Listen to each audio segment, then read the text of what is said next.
हर हर महादेव भक्तों, आज इस वीडियो के माध्यम से हम आपको सुनाने जा रहे हैं धुंधकारी की ये रोमांचक कथा। तुंगभंगा नदी के किनारे एक गांव था। वहां एक आत्मदेव नाम का एक ब्राह्मण और उसकी पत्नी धुंधली रहती थी। आत्मदेव तो सज्जन था, लेकिन उसकी पत्नी दुष्ट प्रवृत्ति की थी। आत्मदेव बहुत उदास रहता था क्योंकि उसको कोई संतान नहीं थी और बहुत बार उसने आत्महत्या करने की भी कोशिश की, लेकिन सफल नहीं हो पाया।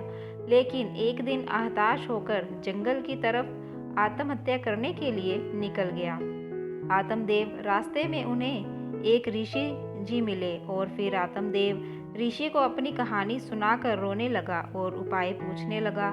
ऋषि ने कहा, मेरे पास अभी तो ऐसा कुछ नहीं है जिससे मैं तुम्हें कुछ दे पाऊं। लेकिन आत्मदेव ने बताया कि उसकी पत्नी को कोई बच्चा नहीं हो रहा है।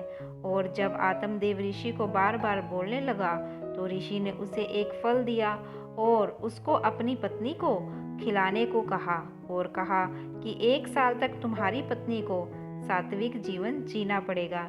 आत्मदेव वह फल लेकर खुशी खुशी घर आकर सारी बात धुंधली को बता दी और उसको वो फल खाने को दे देता है। लेकिन धुंधली सोचती है, अगर बच्चा हुआ तो उसको बहुत कष्ट का सामना करना पड़ेगा। यही सोचकर वह उस फल को नहीं खाई और जाकर सारी बात अपनी छोटी बहन को बता देती है। उसकी बहन ने उसे एक रास्ता बताया और कहा कि मैं गर्भवती हूँ और मुझे बालक होने वाला है, तू ही लेना उसको और उस फल को गाय को खिला दे। इससे उस ऋषि की शक्ति का भी पता चल जाएगा। धुंधली ने ऐसा ही किया और अपने पति आत्मदेव के सामने गर्भावस्था का नाटक करने लगी और कुछ दिन बाद जाकर अपनी बहन से बच्चा लेकर आ गई। आत्मदेव बहुत खुश हुआ, खुशियां मनाई और उस बच्चे का नाम ब्रह्मदेव रखना चाहा। लेकिन धुंधली ने फिर झगड़ कर उसका नाम धुंधकारी रखा और धुंधली ने जो फल गाय को खिलाए उसके भी गर्भ से मनुष्य का बालक हुआ, जिसके कान लंबे लंबे थे। इसीलिए उसका नाम आत्मदेव ने गोकर्ण रखा। दोनों बड़े हो गए, जिसमें धुंधकारी दुष्ट व चंडाल प्रवृत्ति का था तो गोकर्ण सरल स्वभाव का था। धुंधकारी सारे गलत काम करता। एक दिन तो उसने अपने पिता आत्मदेव की ही पिटाई कर दी। आत्मदेव बहुत दुखी हुआ और अपने दुखी पिता को देख गोकर्ण उनके पास आया और उनको वैराग्य जीवन जीने के लिए कहा और कहा कि संसार में हम बस भगवान दृष्टि रख कर ही सुखी हो सकते हैं। गोकर्ण की बात मानकर आत्मदेव गंगा के किनारे आकर भगवान के दशम स्कंद का पाठ करने लगे थे और उसी जीवन में उन्हें भगवान श्री कृष्ण की प्राप्ति हो गई थी। समय बीतता गया और एक दिन धुंधली भी धुंधकारी के अत्याचारों को देख दुखी होकर एक कुएं में कूदकर आत्महत्या कर ली। अब धुंधकारी एकदम ही अत्याचारी और दुष्कर्म वाला इंसान बन गया था। वह वैश्यों के मांगों के लिए चोरी करता और एक दिन तो उसने राजा के यहाँ ही डाका डाल दिया।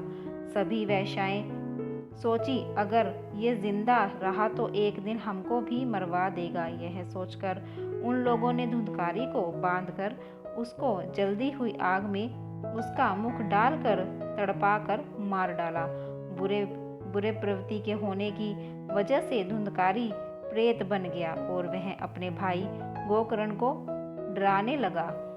हालांकि गोकर्ण ने अपने भाई का श्राद्ध गया जाकर किया था, लेकिन धुंधकारी को फिर भी मुक्ति नहीं मिली। वह गोकर्ण को डराने की कोशिश करता, लेकिन गोकर्ण गायत्री मंत्र का जाप करता तो धुंधकारी उसके पास नहीं जा सकता था। गोकर्ण ने जब कहा कि मैंने तो तुम्हारा पिंडदान करा दिया, फिर भी तुम प्रेत बन घूम रहे हो, तो धुंधकारी बोलता है कि मैंने इतना पाप किया है, पिंडदान से भी मेरी मुक्ति नहीं होगा। उसके बाद गोकर्ण ने सभी विद्वानों से राय ली और सूर्य देवता को नमन कर उसका उपाय पूछा तो सूर्य देव ने कहा कि इसको मोक्ष की प्राप्ति भगवान कथा सुनने से ही होगी। गोकर्ण ने भगवान कथा का आयोजन किया और धुंधकारी एक बांस पर जा कर छिप कर बैठ गया। वहाँ पर 7 गांठ थी, वो वहीं जाकर बैठा था। बहुत से लोग 7 गांठ का बांस लगाते हैं। भगवान कथा में ऐसी मान्यता है कि अगर परिवार का कोई सदस्य भूत हो तो ऐसे अवश्य लगानी चाहिए। पहले दिन के कथा में पहला गांठ का भेदन हुआ, ऐसे ही दूसरे में ऐसे करके 7 गांठों का भेदन हो गया। धुंधकारी दिव्य रूप का धारण कर प्रकट हो गया और उसको लेने भगवान स्वयं आए। भगवान कथा बहुत लोगों ने सुनी होगी, मगर धुंधकारी को स्वयं भगवान लेने क्यों आए, बहुत कम लोग जानते होंगे। इसकी वजह यह है कि धुंधकारी ने पूरी भगवान कथा श्रद्धा तथा प्रेम भाव से सुनी थी। प्यारे भक्तों, आपको ये कथा कैसी लगी हमें कमेंट बॉक्स में ज़रूर बताइएगा। अच्छी लगी तो लाइक करिए, शेयर करिए और हमारे चैनल ईश्वर ज्ञान को सब्सक्राइब करिए। भगवान शिव सदैव आपके साथ हैं।